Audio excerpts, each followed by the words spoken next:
If I could go back to January of 2025 and talk to myself, this is what I would say. And by the way, if you're starting 2026 feeling lost or scared, this is for you. Especially if you're going through some sort of drastic change in your life. Maybe you're starting a new job or relationship, or you're considering pursuing a passion you might have. You're going to want to pay attention to this. I'm going to break down the things I really struggled with this year and then tell you exactly what I would do differently. First and foremost, I didn't stream as much. I normally am really good about going live on a schedule, and I get super excited about learning new things about live streaming, OBS, setting up broadcasts, and I didn't really do that this year, and I wish I had. I also lost interest in auditioning. So I actually went to school to study theater, and I auditioned straight out of college for a couple years, and I had a rough experience. After that, I stopped auditioning, and I kept trying to convince myself that I would get back into it again, but it's been 6 years now since that moment in my life, and things haven't really changed all that much. Another surprising thing that happened to me was I started having vision problems. Well, not exactly with my eyesight, but my eyes would get super red and irritated whenever I'd wear contact lenses. And so I just didn't wear them as much.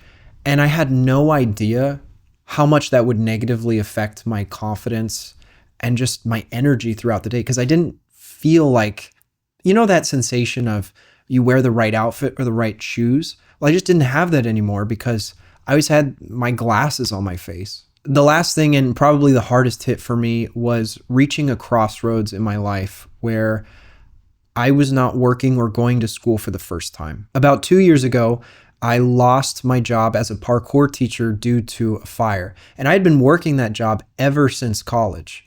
Now, I was also coaching esports for about 4 years, but that just ended this year. So for the first time in my life, I was neither in elementary, high school, or college or working, and I just had to kind of figure out what was next for me. And I remember this all happened back in March. I stopped doing esports and I got really sick, and I would spend my entire day just on my phone, on the couch, not even on social media, just like scrolling through my browser, changing settings.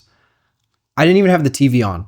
I would just sit there. I was in this very sort of reflective state, but that's a nice way of putting it. It was more of an existential crisis that I was going through. I started looking up security systems and researching what the best ones were and doing little projects around the house, which I guess that was a nice way to stay busy, but it also came from a place of having no purpose. I mean, I had all the time in the world to make videos and, stream, but I just wasn't doing it. And I don't want to focus all on the negative. There were some really wonderful things that happened in my life. One of my friends invited me to go to the gym, so we started doing that consistently for a few months. At one point, I took another friend and my mom bike riding, so it was nice to get out and not be cooped up. And the last thing is kind of the most important thing. I got into a relationship, which I was kind of unsure about at first, but it has sort of been the catalyst for some of the changes that I'm going to talk about going forward into the next year.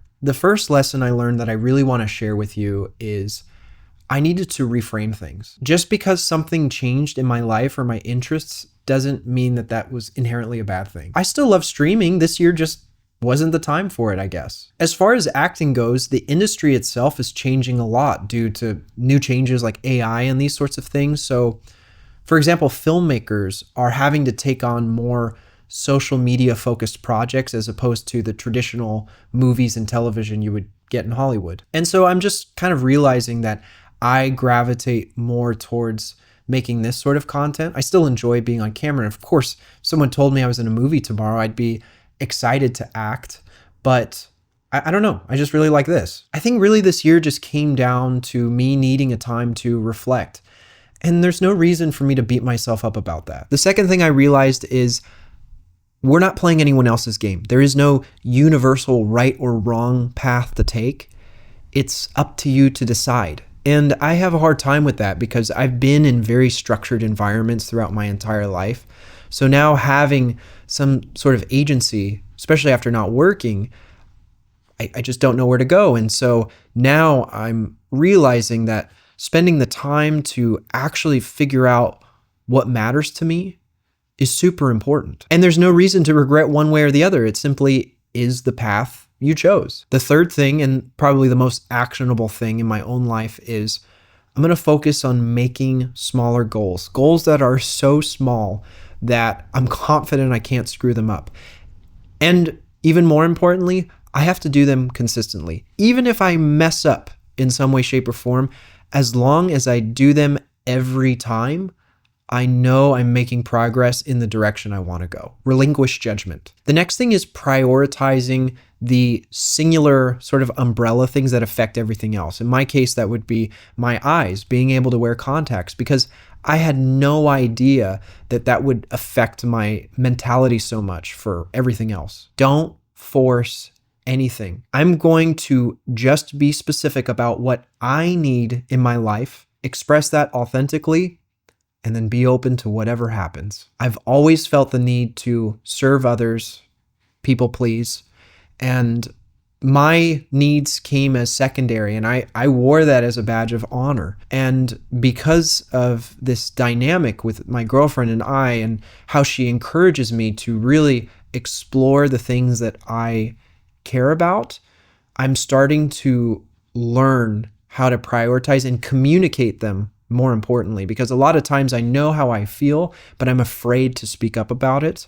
And getting that permission to do so has been really empowering for me. And so I'd like to try to offer that to you, if that makes sense. You have permission to express what it is that you need in your own life. Lastly, to wrap all of those points up, I'm going to stick to my schedule for my live streams. That's what I would tell my January 2025 self. Now, I want to know, what do you need to hear? What does your December 2026 self want to know from today? If you want to stay connected or just chat, I'm going live Mondays and Fridays at 11 a.m. Pacific. We just hang out, play games together, tell stories. Twitch is usually where I'm most active and where you and I can talk in real time. I've also linked our Discord server below if you're interested in joining the community. It's a little dead at the moment, so we could definitely use you. I'll see you next year, and I'm wishing you all the success for your 2026.